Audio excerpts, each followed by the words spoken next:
ያዕቆብም በግብፅ እህል እንዳለ ሰማ።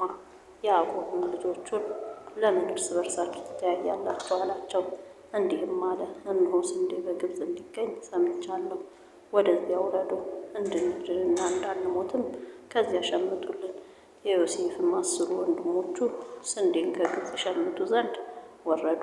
የዮሴፍን ወንድም ብንያምን ግን ያዕቆብ ከወንድሞቹ ጋር አልሰደደውም፣ ምናልባት ክፉ እንዳያገኘው ብሏልና። የእስራኤልም ልጆች ለእህል ሸመታ ከመጡቱ ጋር ገቡ።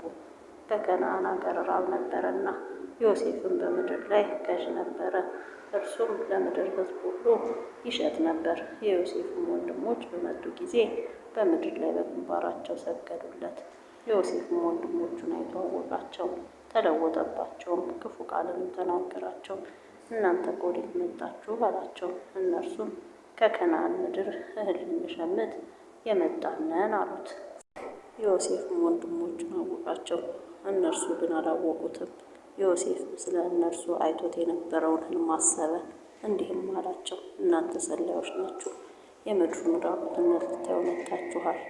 እነርሱም አሉት፣ ጌታችን ሆይ አይደለም፣ ባሪያዎችህስ ስንዴን ሊገዙ መጥተዋል።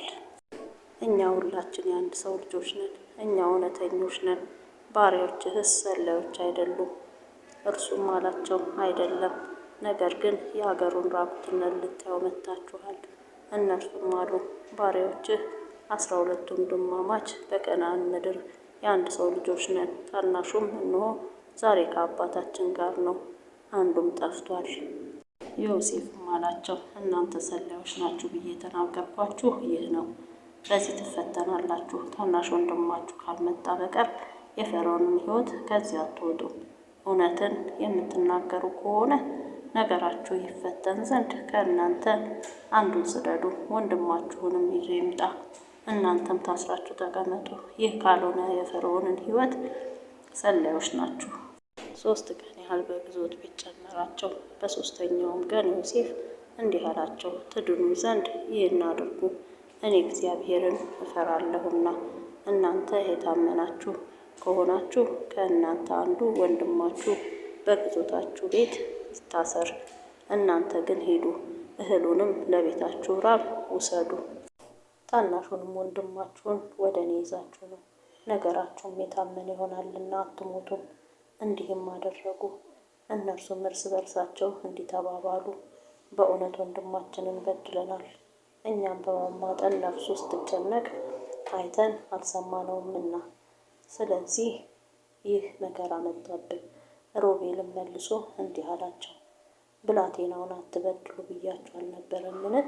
እኔም አልሰማችሁኝም። ስለዚህ እነሆ አሁን ደሙ ይፈላለገናል። እነርሱም ዮሴፍ ነገራቸውን እንደሚሰማባቸው አላወቁም፣ በመካከላቸው አስተርጓሚ ነበረና። ከእነርሱም ዞር ብሎ አለቀሰ። ደግሞም ወደ እነርሱ ተመልሶ ተናገራቸው። ስምዖንንም ከእነርሱ ለይቶ ወስዶ በፊታቸው አሰረው። ዮሴፍም አይበታቸውን እህል ይሞሉት ዘንድ አዘዘ፣ የየራሳቸውንም ብር በየአይበታቸው ይመልሱት ዘንድ፣ ደግሞም የመንገድ ስንቅ ይሰጧቸው ዘንድ አዘዘ።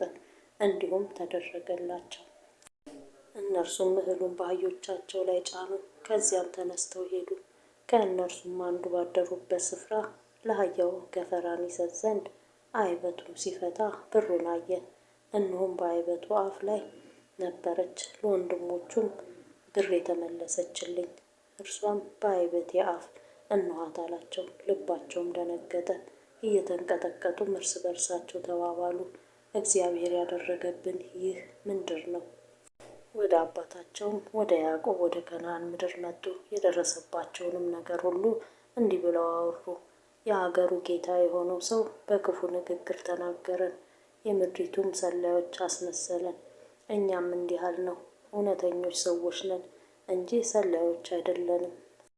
እኛ የአባታችን ልጆች 12 ወንድማማች ነን። አንዱ ጠፍቷል፣ ታናሹም በከነዓን ምድር ዛሬ ከአባታችን ጋር አለ። የአገሩም ጌታ ያ ሰው እንዲህ አለን፣ የታመናችሁ ሰዎች ከሆናችሁ በዚያ አውቃለሁ። አንደኛውን ወንድማችሁን ከእኔ ጋር ተዉት፣ ለቤታችሁ ምዕራብ እህልን ወስዳችሁ ሂዱ። ታናሹንም ወንድማችሁን አምጡልኝ፣ እውነተኞች እንጂ ሰላዮች አለመሆናችሁንም በዚህ አውቀዋለሁ። ወንድማችሁንም እሰጣችኋለሁ፣ እናንተም በምድሩ ትነግዳላችሁ።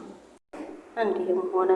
አይበታቸውን በፈቱ ጊዜ እነሆ ከእነርሱ እያንዳንዳቸው ብራቸውን በአይበታቸው ተቋጥሮ አገኙት።